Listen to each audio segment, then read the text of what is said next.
How's it going, guys? Welcome into Rover Sports here, and just wanted to take the time to just, research a little CJ Beathard. I know that yesterday CJ was released, or not released, excuse me, Jimmy Garoppolo was brought on in, and now this leaves an expiration date with CJ Beathard.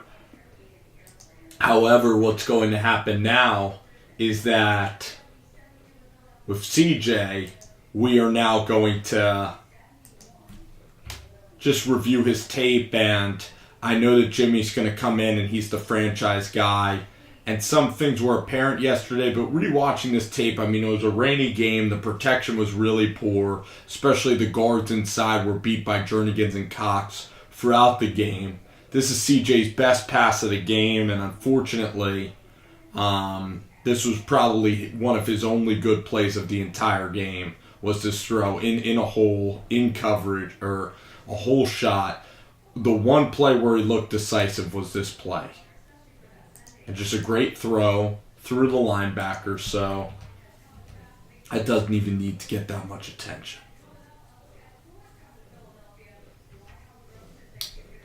Here with this play, CJ makes an audible. And just looking here, if CJ would have snapped it there, would have been nice. In fact, CJ should take a two-step drop, get rid of this ball right here. He should have a hot. This is way too long of a developing play. No one is open. It's just a crappy call. Let's see really if the Eagles also are bringing pressure. This guy's off of the line of scrimmage, Jalen Mills. This is a good play to either call a screen because you have Nigel Bradham covering now a receiver on the outside. Instead, this play is really going nowhere, and they're running right into the coverage, which is the Eagles, and just making things a lot more complex for CJ. Safety helps over the top. They don't even look at the matchup of Nigel Bradham either. So just a really disappointing play, and you can't really blame CJ because the play design was really flawed, and throughout the game the play design's flawed.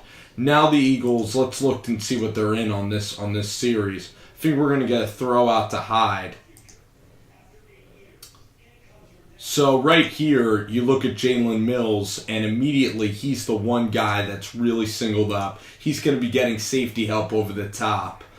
Then you look at it's 3-on-3 on the outside. They're giving you this little throw over here, perhaps. So it's a soft cover 2 zone that the Eagles are employing here on a 3rd and 11, which is very hard to go against.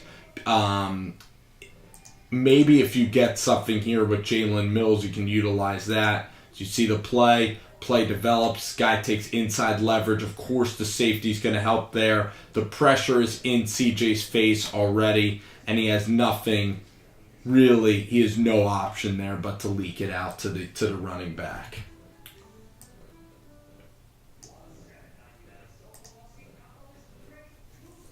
Second and 11. This is also in the first drive of the first quarter. So many opportunities, really, for CJ and the Niners. Here you're going to see cover 1, and the corners are all playing off. So I don't know why you just don't take like a screen here. Just test the defense a little bit. Try to maybe get a couple of yards here for CJ. And this is just a miscommunication, actually, between Goodwin, I believe, and CJ Beathard. Let's see if CJ tried to audible here to Goodwin. I don't believe so. But you look at the Eagles here, crowd the line. CJ tries to throw it. Guy just seemed really ill-prepared for the game versus the Eagles. Maybe the Eagles surprised him with a lot of looks. And then, oh wait, I wanted to go back. It skipped one play.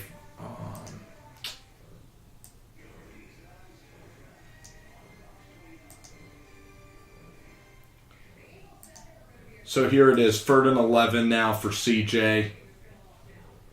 You're again getting off coverage here, but this is, on 3rd and 11, this is very, very difficult. This is a very exotic cover 2 look with Malcolm Jenkins in the middle of the field. This is a very tough defense to attack.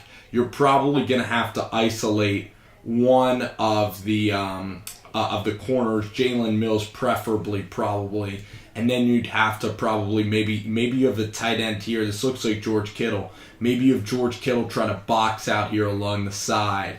And this is just a very tough look. I mean, the reason why you don't see this look all the time, because it looks like a tremendous defense to employ. The center of the field over the top is a little bit susceptible, but Malcolm Jenkins is a very good safety. But also this is great for running because you have 5-on-4, and that is why you only see this in 3rd and 11, because they would allow a draw, because that's not going to gain that much yardage. You would never see this cover 2 on a regular down basis, if that makes sense, because it's a very effective coverage. There's really not a lot of places to go. They're yielding about 5 yards here. And here for CJ, again, the drop. If you look at the drop back, the drop back's really starting to annoy me with CJ. He's not blessed with athleticism, but with Jimmy, you're going to see a lot quicker drops, and you're just going to see him reacting a lot quicker. And CJ's arm strength is okay, but if you're indecisive in this league, if you don't know what's coming at you, you're going to be exposed. And it just was really frustrating how the Niners couldn't get CJ in a rhythm. A lot of it was due to Kyle Shanahan. They didn't do any short passes, no running game at all. So the offensive line was clearly at fault. And it was just a terrible, terrible effort because the game was there for the taking in the first half. The defense pitched a shutout, played maybe its best half of the entire season, and that's why it was so dang frustrating. Also on 3rd and 2s, they decided to also throw the ball, showing no confidence in the offensive line, unlike previous games.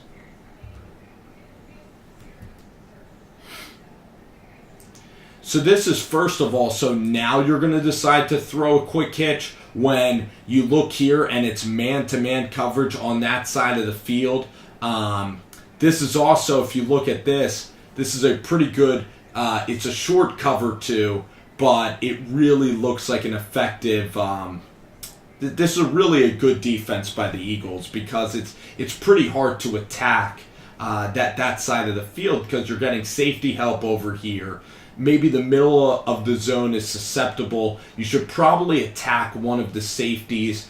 And if you're going to throw to that side, I would definitely isolate the safety. But I just don't understand at all the thought process of CJ. I don't understand why he made this read immediately. It doesn't quite make any sense to me.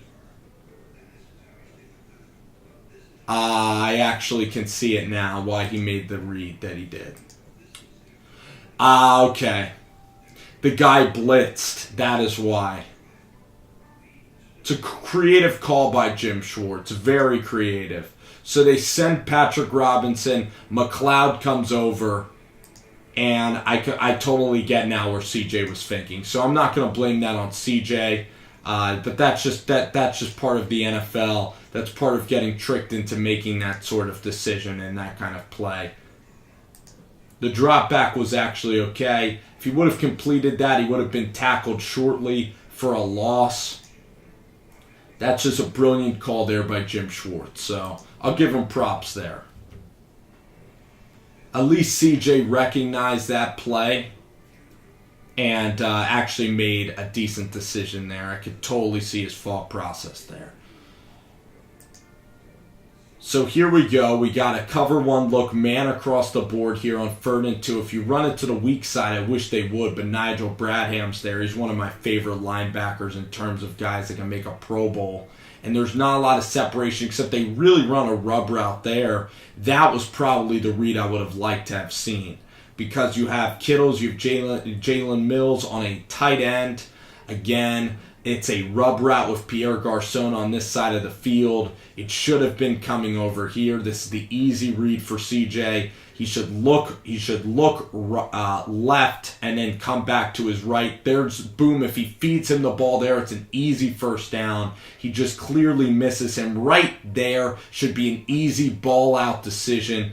Instead, CJ takes way too far of a drop back, lets the pass rush get in his face, And then Carlos Hyde should come up with this football, but again, the throw is a little bit behind him, and you're also challenging a linebacker that I would not challenge. Why go after the strength of the Eagles defense? The strength of the Eagles defense is Nigel Bradham. He's a Pro Bowler. He did a tackling machine. He is tremendous, and I don't understand why they would go to Hyde on that one. They had a beautiful pick play set up, so that's not Kyle's fault at all for that play. That one, it was a good call. So then you take over at a very, very good spot on the field. The score's still 0-0. You're hanging in there with the Eagles. There you see a crappy run there from Carlos Hyde trying to go off tackle. And here you see 3rd and 5. So watch this here on 3rd and 5. First of all, you're getting Patrick Robinson and your best wide receiver, Pierre Garçon, and he's right here. He's one-on-one. Imagine how effective this would be. You can either slant Garçon. These guys are probably going to come. You can slant Garçon, but preferably if Garçon broke it out towards the sideline, I think it would be an easy completion for CJ, because even Garçon is like, I got an easy matchup here. It's one-on-one coverage now. You see the corner there. He's guiding him towards the inside of the field. This guy's in a spy position right here, the Eagles linebacker. And they decided to go with a draw play. So this guy is putting his hips inside. It would probably be harder for him if CJ could signal to Garçon to run it out here. You'd probably have a first down. I don't like the call of the toss. Everybody's trying to pinch, and but then it's 4th and 2. You're playing the Eagles. Why the heck are you going to punt the football? I mean, that doesn't make sense. It's 4th and 2. You gotta play to win the game. I know your defense is playing well, but you're gonna need to put up some points, and this is probably the best field position that you're gonna have all game, and now you're in no man's land, and you don't want to give the ball back to the MVP Carson Wentz. I mean, then you're just playing to lose. The Niners have great field position. You gotta then take your chance. You're not showing any confidence in the offense at all, really. And I know they downed it there, so, probably a win.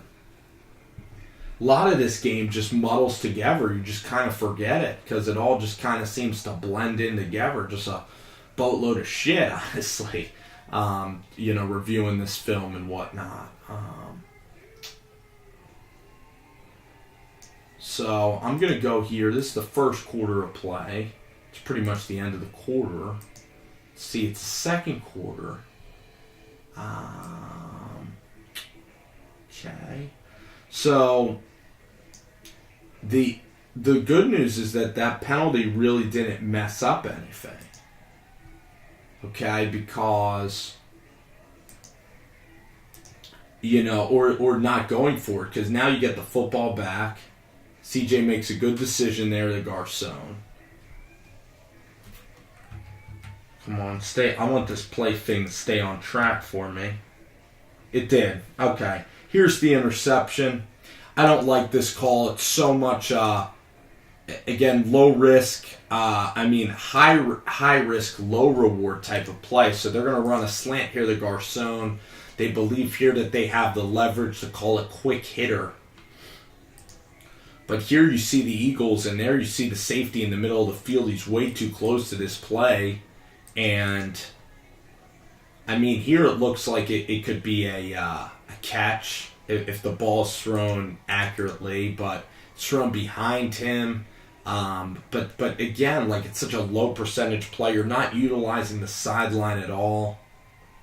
And the Eagles come in, and that's just a disastrous turnover at that point in the game. Such a low percentage play.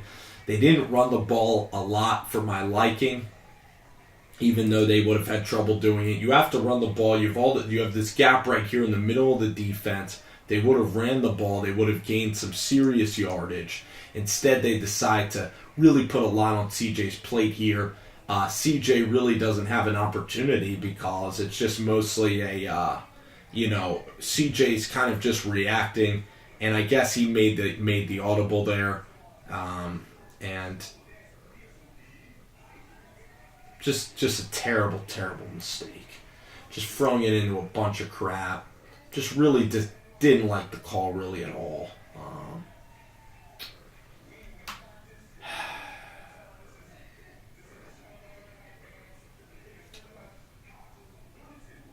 So let's go right now to the interception. It starts to rain in the second half of this game. So here you're basically going to see CJ, you're going to see some of his mechanics, and if you watch this in slow motion, well, let's watch it in slow again. So CJ's trying to go to Garcon, and Mills is going to break off this ball. The ball should be thrown right now. It's a terrible route by Garcon. He doesn't really sell anything. He doesn't, make the corner. He doesn't really put a lot of effort into the route at all.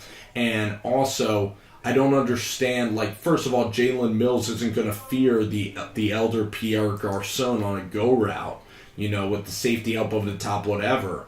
So, if you're going to throw that type of ball, I don't get why you don't put Marquise in that situation, because, Jalen Mills is going to respect Keith's speed a lot more than the elder statesman Pierre Garcon. And that's exactly the route that Pierre Garcon would probably run, and the throw is late.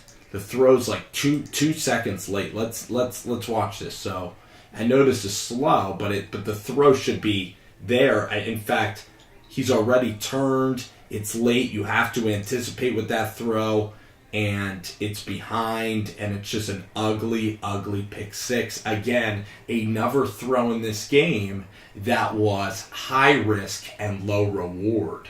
And I don't get why they didn't take any deep shots. The Eagles are playing a ton of man. They're giving a lot of help towards the middle of the field. I know you don't have any speedsters, but at least try to scare off that defense. At least try to take a couple of shots, because the defense wasn't honest at all. And then in the second half, the game began to rain, and it just was an ugly performance by CJ Beathard. And CJ's going to get an opportunity this week against the Cardinals. He needs to win that game. And for CJ now, it's not looking good at all, because Garoppolo, CJ's going to maybe have two weeks, and then next year he's going to have an opportunity to make some money in the preseason. And I look at Jimmy G, honestly, the upside's higher. This was poor preparation from CJ. Garoppolo's a lot quicker on his feet. The arm strength's about the same, but Jimmy G has been playing a lot longer. He can anticipate throws, and Jimmy G is Kyle's guy. Really quick feet. I don't think CJ Beathard, even though he can get out of the pocket, he's not as decisive as Kirk Cousins or Matt Ryan. His dropbacks are too damn slow, and he doesn't have elite level arm strength for pinpoint accuracy. I mean, he's a guy that can certainly improve, but you gotta go with Jimmy G under the tutelage of what he's done, with the New England Patriots. Let these guys battle it out. I think Jimmy G's a perfect fit for the system. And I do, for CJ Beathard, it is a tough situation, because going to play the Eagles, not a preferable situation. There are no weapons whatsoever on this team. You have the track star Goodwin. You have Garcon, who is a veteran presence, but is definitely past his prime. And then you're trying to break in Kittle, Selleck, so. And there was no running game at all. So he was just set up to fail from the get-go. However, the dropbacks were slow. The play calling was awful. The inability to make any audibles were painful. And CJ seemed apathetic at times. And in the second half, just the offense. I know the shovel pass was the one good play, but the offense seemed to quit a little bit. And it was just a terrible effort. They need to come home, and they need to win badly against now the Carson Palmer-less Arizona Cardinals. So We'll see you guys. Thanks for watching per usual.